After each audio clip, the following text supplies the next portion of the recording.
So the essay Orality, the Orality of Language by Walter J. Ong, first of all, has its subject in what is known as primary orality. This is stated in the first opening of the essay, we can say, because in the opening itself, the writer tries to say that primary orality has been a subject which has been largely ignored in theoretical studies. Oral cultures have been studied as part of linguistics. Orality has also been studied. Many new path-breaking pieces of research have come out as a result of the work of linguists like Ferdinand de Saussure, as a result of path-breaking work in the field of linguistics. But as far as Walter J. Ong's position is concerned, we can say that he takes primary orality as the subject of his investigation. In his study of the transition of the society from orality to literacy, because according to him, this marks a very important turning point in the evolution and the development or progress of social life.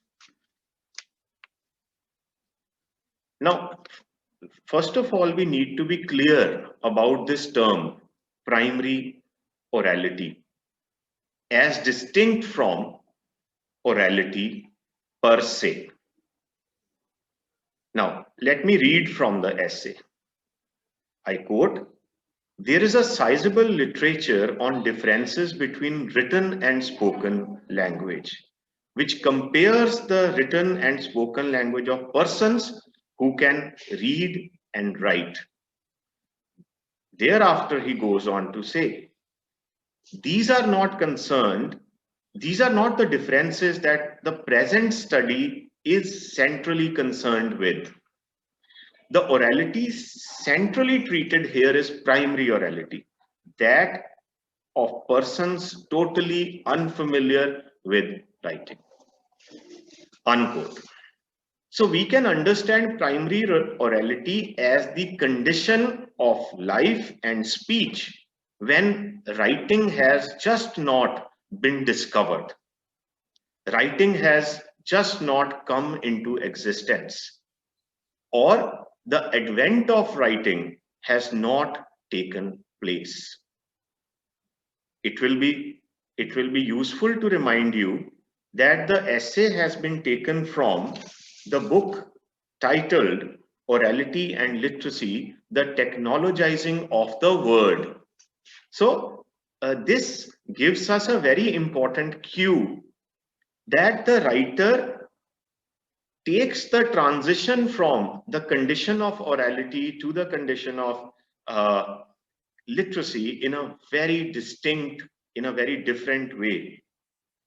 Because for him, unlike for other linguists, the shift from orality or the condition when language is used as an oral means of communication exclusively, completely in the absence of writing, and the condition of literacy where written communication becomes the organizing factor in our use of speech in our use of language and communication.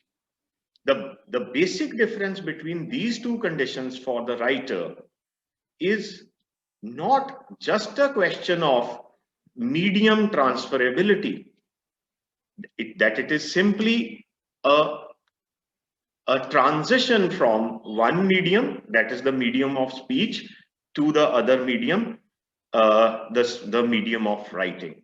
No, rather, as the title of the work suggests us, development of writing in Ong is taken as a sign of the impingement of technology in the very important domain of communication. I am repeating myself.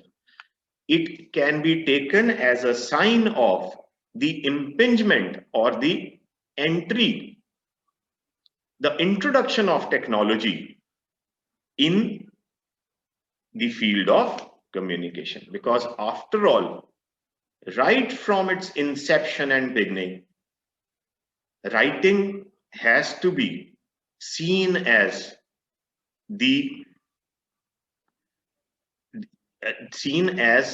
a part of the development of technology, where you use implements to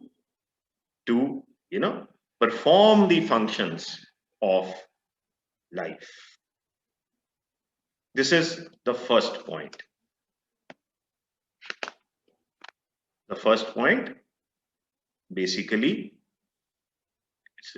deals with the fact that it is very important to understand the term primary orality and the importance and meaning of primary orality for Walter J. Ong.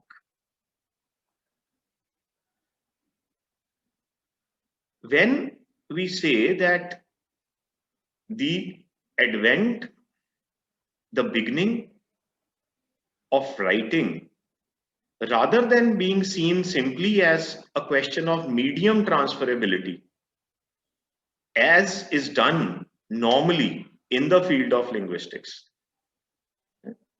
has to be treated with greater seriousness as a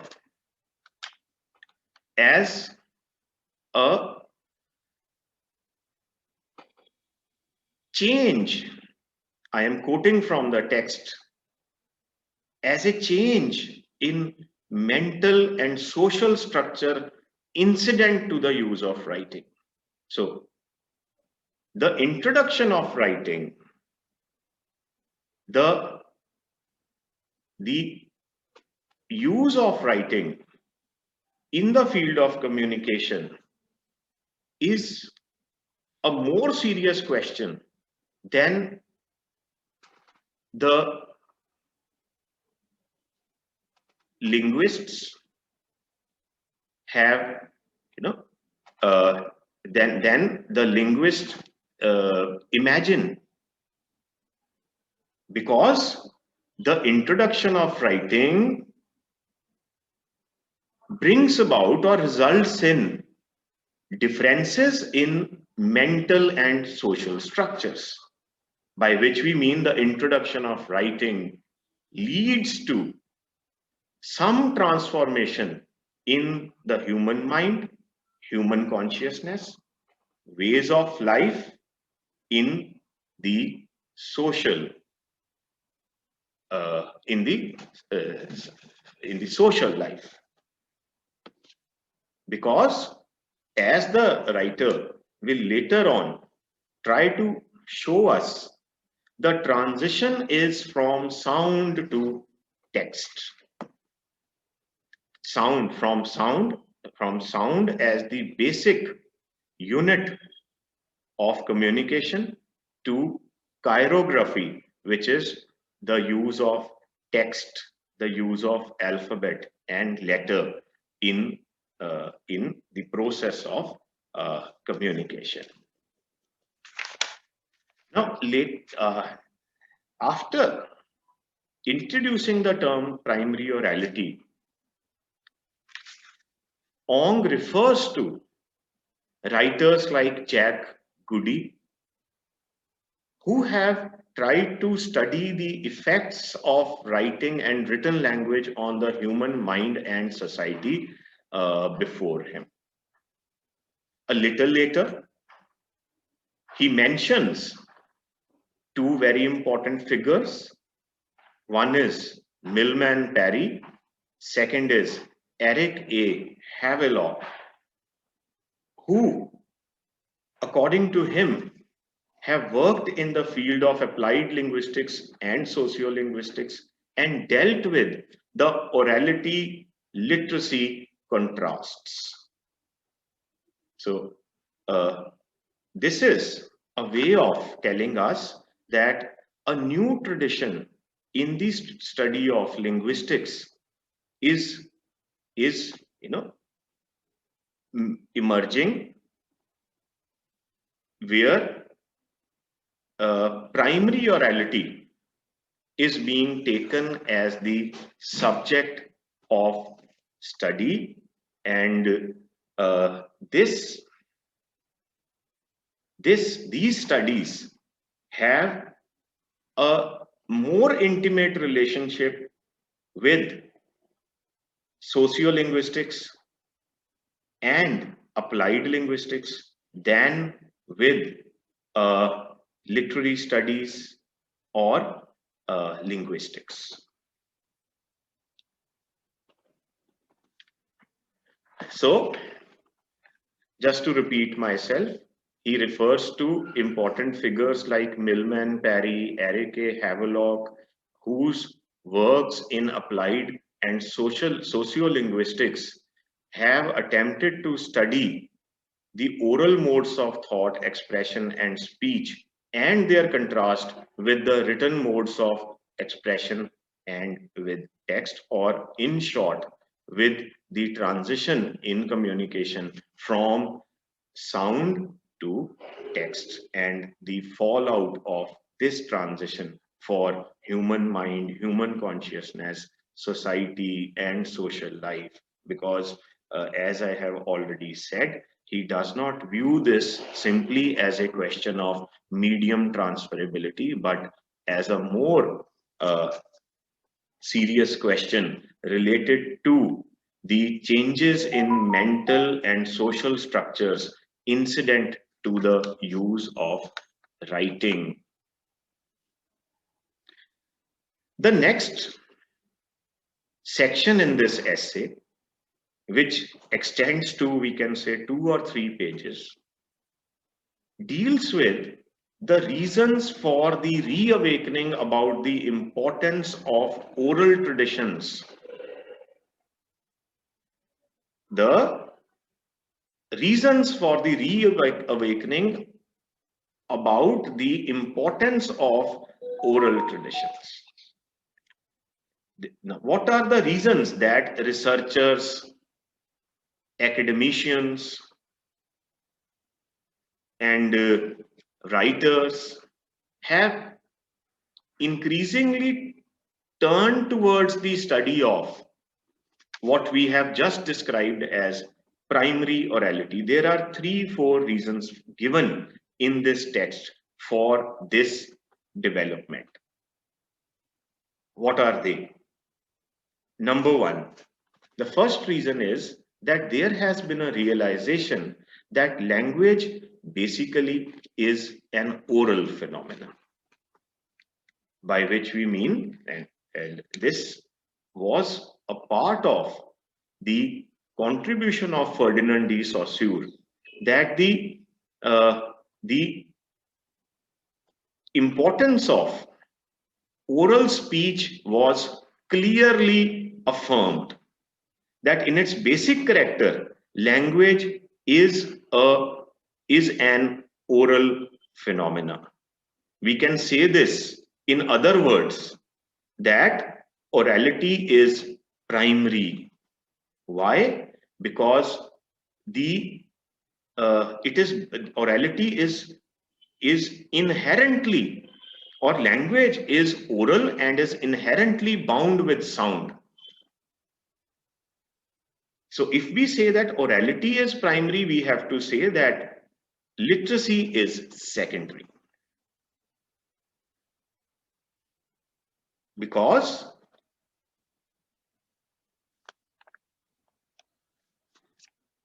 now let me quote from the text and draw your attention to a very important question which is asked somewhere in the beginning itself.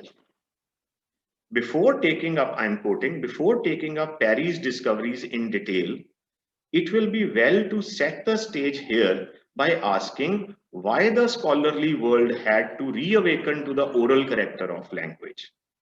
This is the question with which the essay begins, and the first answer I have already provided, that language basically is inherently bound with sound rather than with letter. Why? A detailed answer is to be found in a little later. I am quoting. First of all, language is universal. Wherever human beings exist, they have a language. And in every instance, a language that exists basically as spoken and heard is in the world of sound, unquote.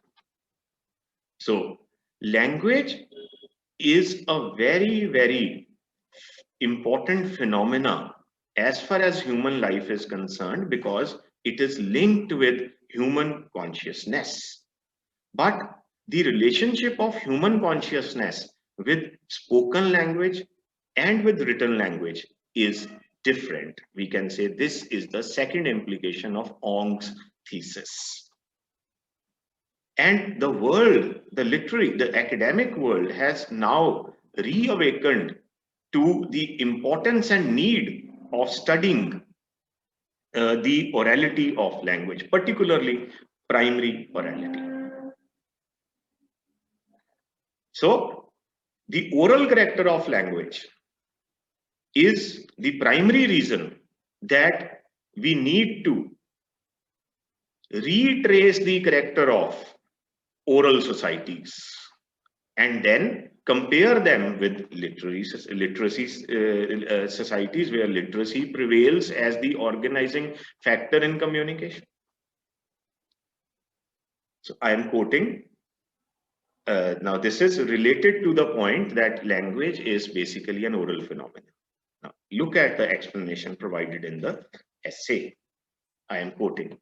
Indeed, language is so overwhelmingly oral that of all the many thousands of languages, possibly tens of thousands, spoken in the course of human history, only around 106 have ever been committed to writing.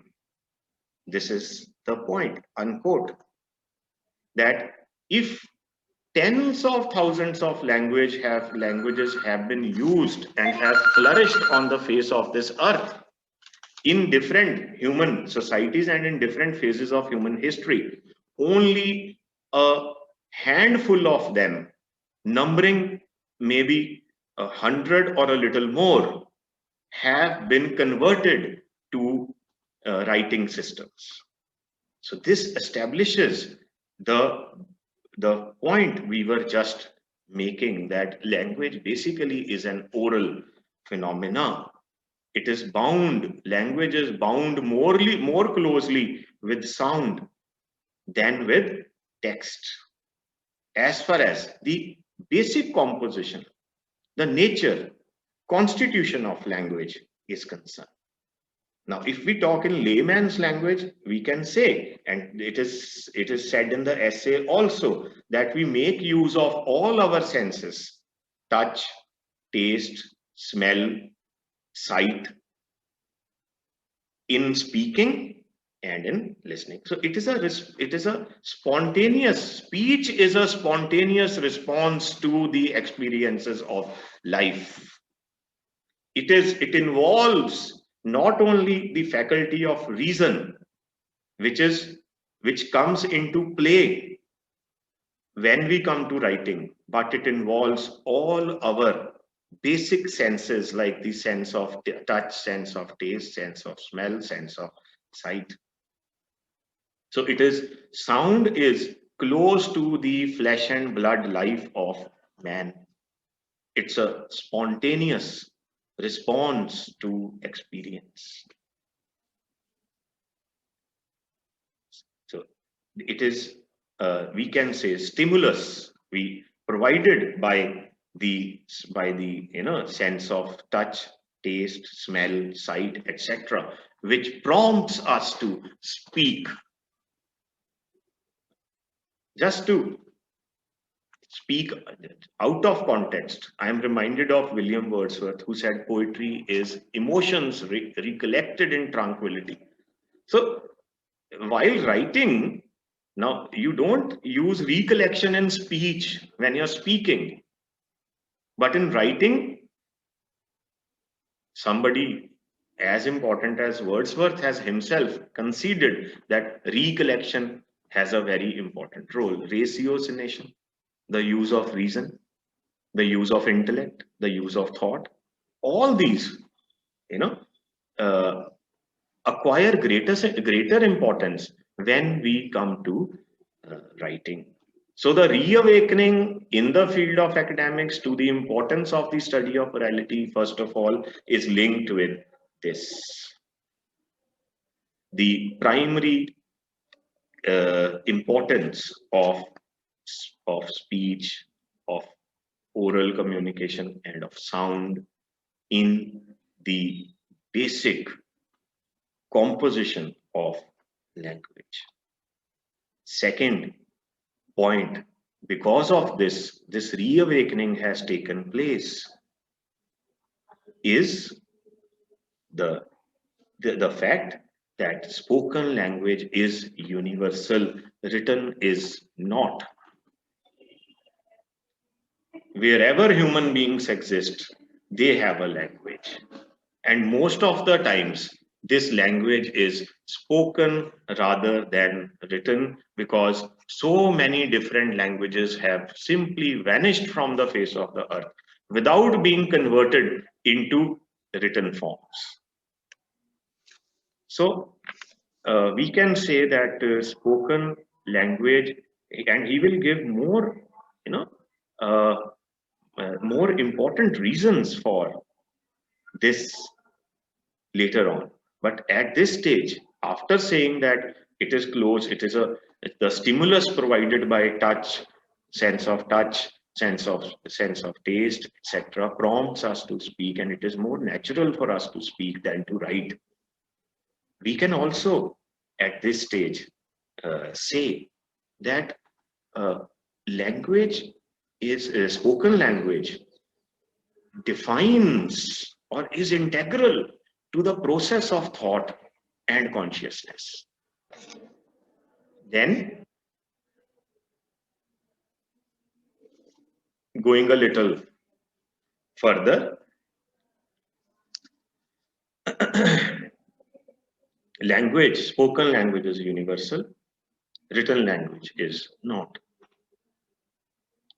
Then, written language, the next point stated in this essay, in this work, is that written language is a substitute for spoken language.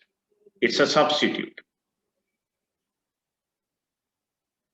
And you can have orality, oral speech, without written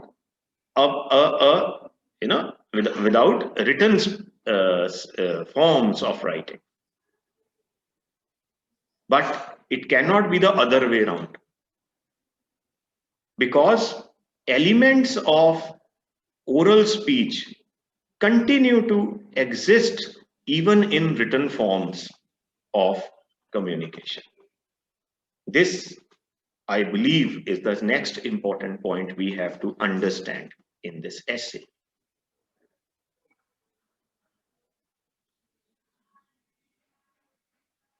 Now, let me quote once again. Written texts all have to be related somehow, directly or indirectly, to the world of sound.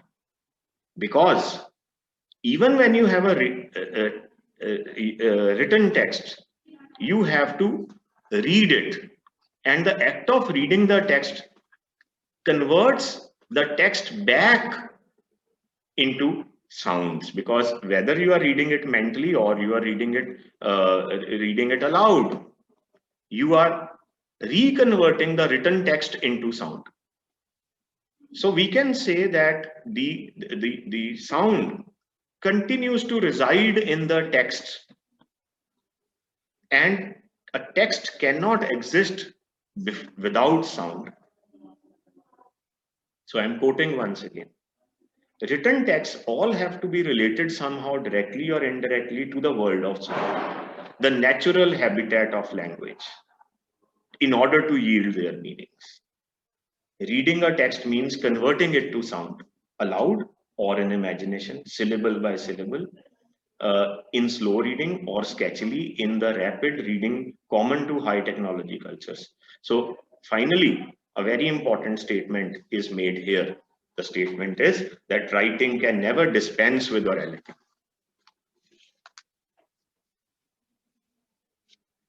Writing can never dispense with orality. You simply cannot have writing without the speech, in both influencing and shaping the text. Next, the next point, step by step, if we take the various arguments presented in this text, the next point which occurs to be important is that spoken language has a relationship with our unconscious mind, because this has been acknowledged. This has been one of the major findings of research in the field of linguistics, that we have an inborn faculty which helps us to use language and grammar in our subconscious or in our conscious mind. So this cannot be said in the case of writing. Writing is purely a social phenomenon which we acquire through our assimilation in the society, in the social world.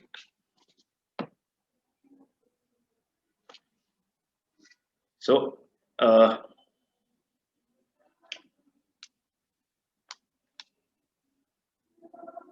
yes.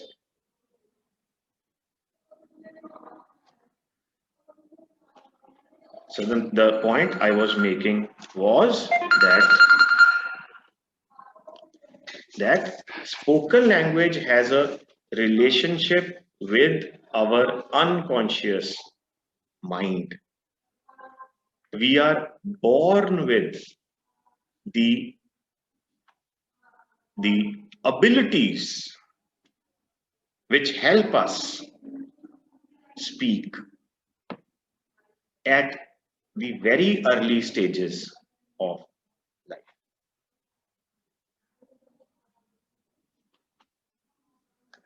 However, thereafter, the writer goes on to say that due to some unknown factors, our modern societies or literate societies, where literacy as a result, now how did literacy come into existence? There is a simple explanation that literacy came into existence as a result of the development of the technology of writing.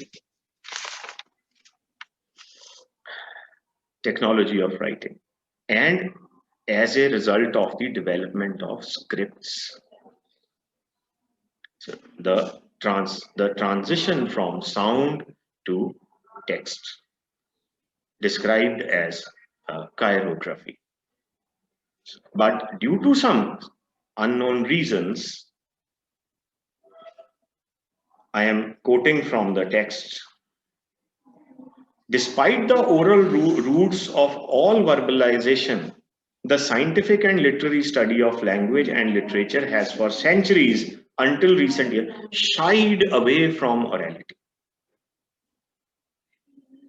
Texts have clamored for attention so peremptorily that oral creations have tended to be regarded generally as variants of written production.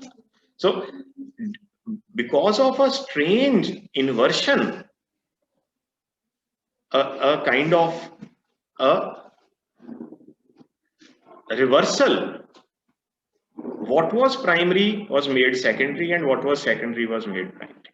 Oral language, rather than being treated as primary, as the basic form of communication, was treated as secondary and as derived from writing, whereas the truth is that writing is derived from speech.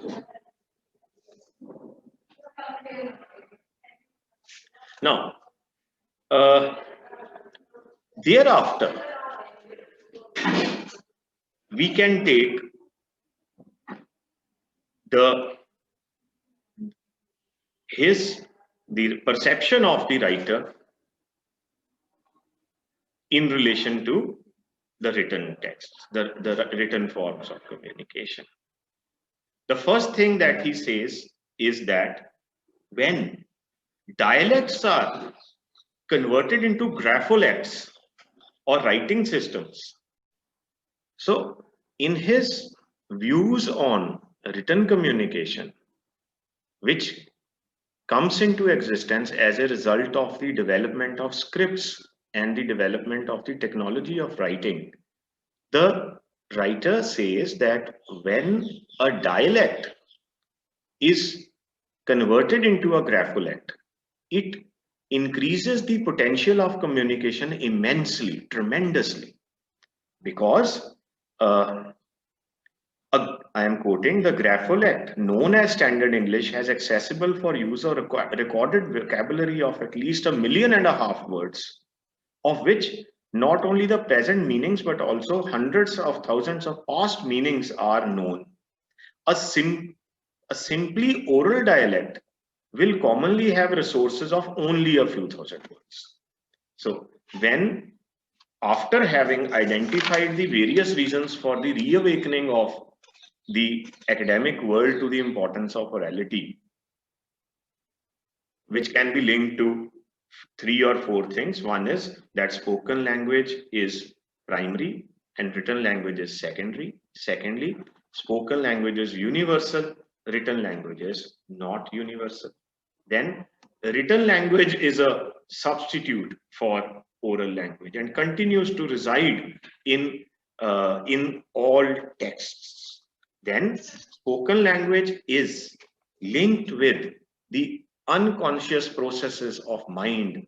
It is a very important part of our unconscious mind. We are born with the ability to speak. I will just quote for your reference. Speech, I am quoting, speech is inseparable from our consciousness, and it has fascinated human beings, elicited serious reflection about itself from the very early stages of consciousness, long before writing came into existence. So this is another reason for the reawakening to the importance of orality, the condition of orality. Secondly, then the next point was that writing does not render speech irrelevant. But then, as far as his views on writing systems are concerned, the writer says that after writing systems are developed, the potential of communication increases manifold because of the simple fact that written grapholects, written systems of communication, written languages have a very vast vocabulary compared to the oral forms of communication or oral languages. Then another very important point is made towards the end of the first section, that unlike orality and oral speech, writing involves two very important things. One is interiorization and second is individuation. Now, let us link it to the makeup of societies where, where oral systems of communication are the organizing factor in communication. In such societies, we can say that there is greater emphasis on memory,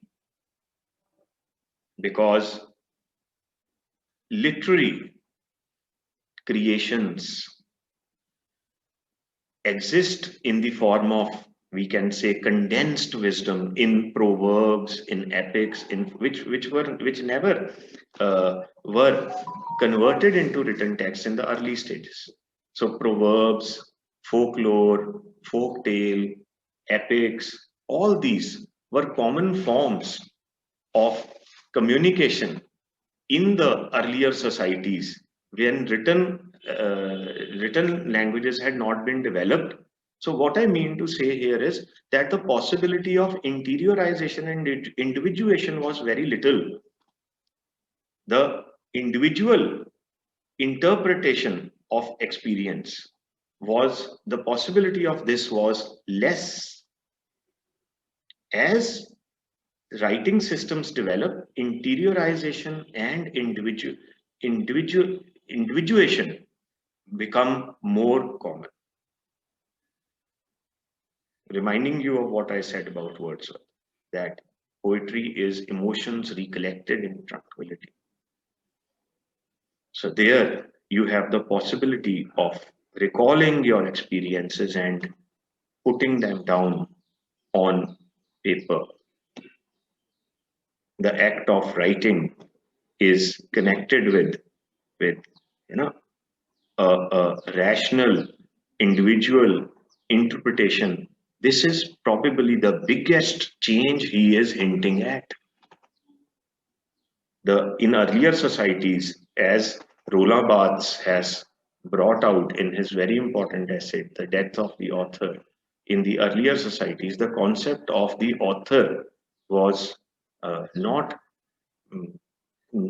important. Rather, in some certain cases, it just did not exist. And the literary creations were considered to be the possession of the community as a whole. With the advancement of writing, the concept of author comes into existence. It is linked with interiorization and individuation.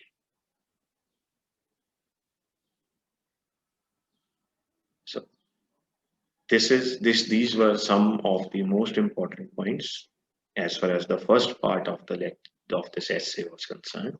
I will be dealing with the second part in the next lecture.